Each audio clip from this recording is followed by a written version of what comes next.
A Supreme Court gun decision just dropped, and a lot of people are getting the details completely wrong. Some gun owners now think their permit means nothing, while others think every state law just got wiped out, and both of those ideas can get you in trouble. Quick question before we continue, are you subscribed? Because what I'm about to explain could help you avoid a very expensive mistake with your carry permit. Hit that button now, because these legal changes move fast, and missing one can cost you way more than a missed video. Here's what just happened. The Supreme Court ruled in a case called Wolford v. Lopez, and the decision hit one of the biggest tricks states have used after the Bruen case. If that sounds complicated, don't worry. I'm going to make this simple. First, you need the backstory. Back in 2022, the Supreme Court decided New York. State Rifle and Pistol Association v. Bruen.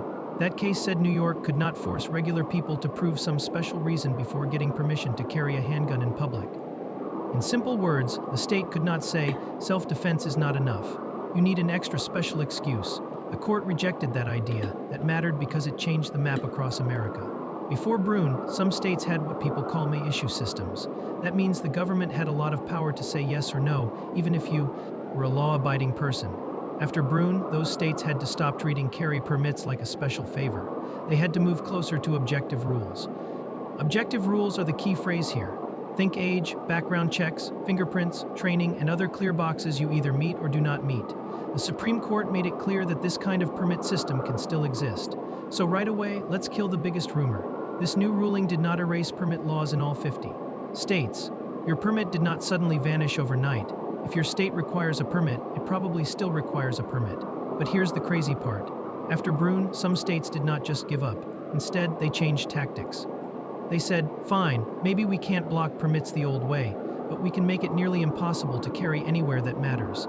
That is where the fight moved, and that brings us to Hawaii.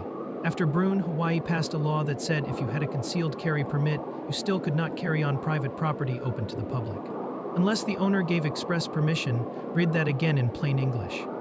If the place was privately owned but open to the public, like a grocery store, a gas station, a restaurant, or a retail shop, the default answer was no, not unless the owner clearly said yes. Most people never think about how huge that is.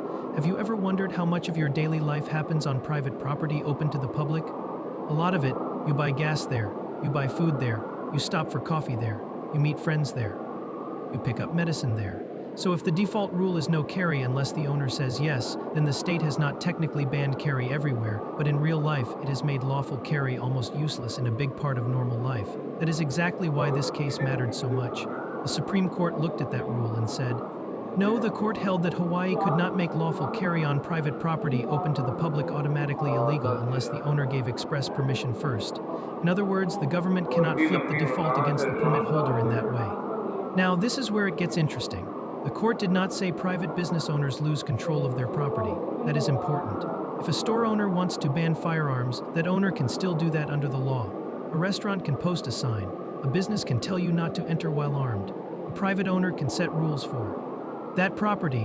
What the court rejected was the state stepping in and creating a blanket default rule that treated almost every open business like an automatic gun-free zone. That difference is everything. Most people think this case means I can carry anywhere now. No, that is not true. The better way to say it is this: the state cannot automatically presume you are banned from carrying on open private property just because it wants to make carry harder. But specific owners can still say no, and many restricted places still remain restricted. If you're finding this helpful, imagine what you'll learn in my next video about the few simple words that can protect you during a police encounter when you're lawfully carrying. Subscribe so you don't miss it, because knowing the law is good, but knowing how to handle the moment is even better. Now let me break down why people are so confused. A lot of headlines make it sound like this ruling ended permit laws across America. That is not what happened. The ruling attacked a location rule, not the whole permit system. That is a massive difference. Think of it like this. Imagine your state says you can drive if you get a valid license. That is the permit part. Now imagine the same state says, even with that license, you cannot drive on almost every road people actually use. That would make the license feel pointless. That is the kind of move the court pushed back on here. So what does this mean for you if you already have a permit? First, it means your permit still matters. Second, it means some states may have a harder time using broad private property defaults to block where permit holders can carry. Third, it means the legal map is still changing and fast. Here's a hypothetical example to explain this. Let's say you live in a state with a carry permit system.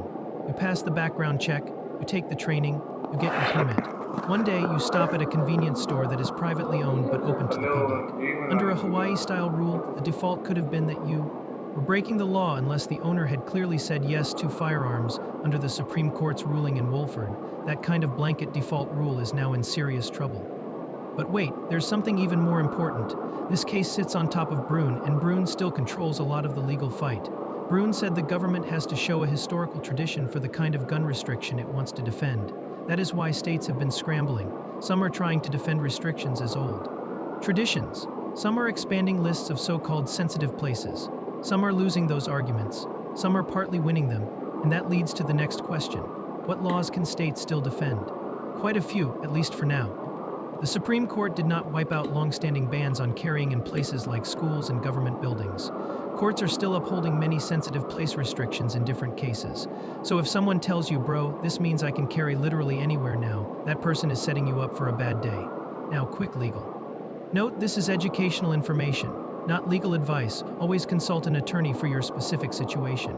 Here's what most people get wrong. They hear one big ruling and assume every rule in every state changed in the same way on the same day.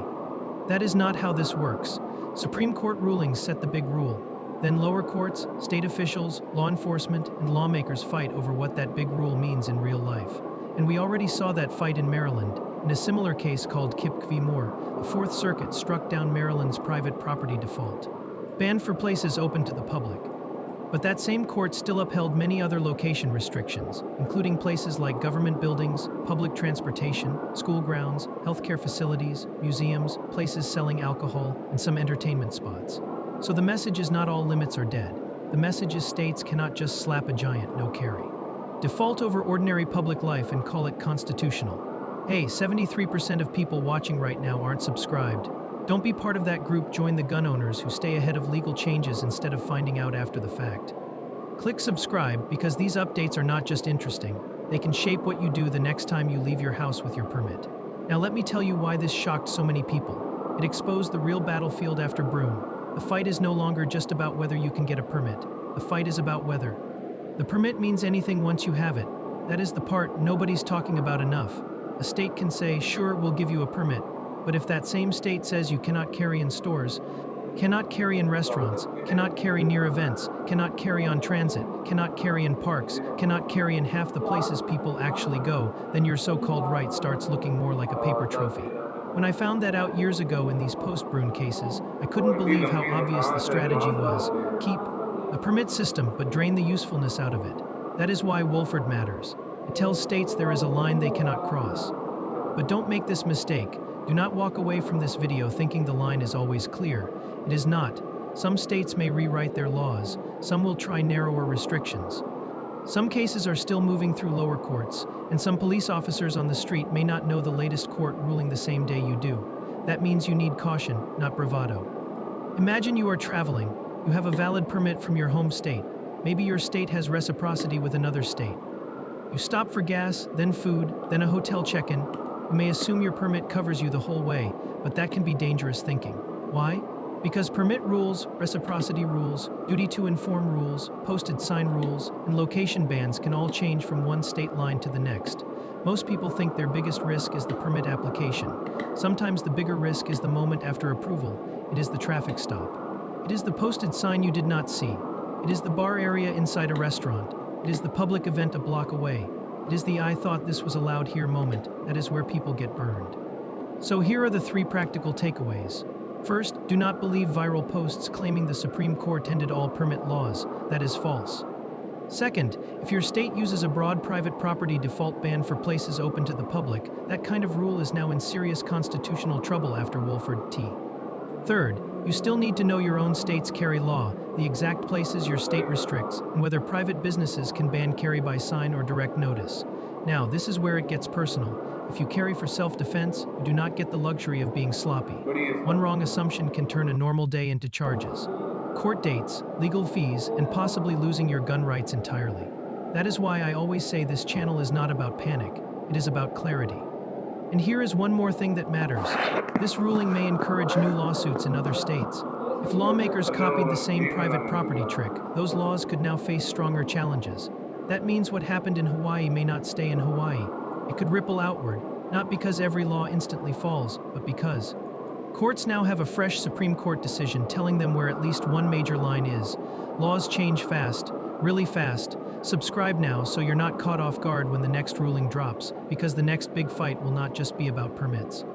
It will be about where permit holders can actually go, what counts as a sensitive place, and how much power states still have to box in lawful carry. So here's the bottom line. The Supreme Court did not destroy permit laws across America, but it did deliver a major blow to one of the strongest anti-carry workaround states have tried. Since Bruen, your permit is not worthless, but your job is to know exactly where it protects you and where it does not. If you want straight answers without the media spin, hit subscribe and stay with me, because I'm going to keep breaking these rulings down in plain English. And one final simple disclaimer: this video is for education only, not personal legal advice. Laws are different from state to state, and if you have a real situation, talk to a qualified attorney before you make a decision.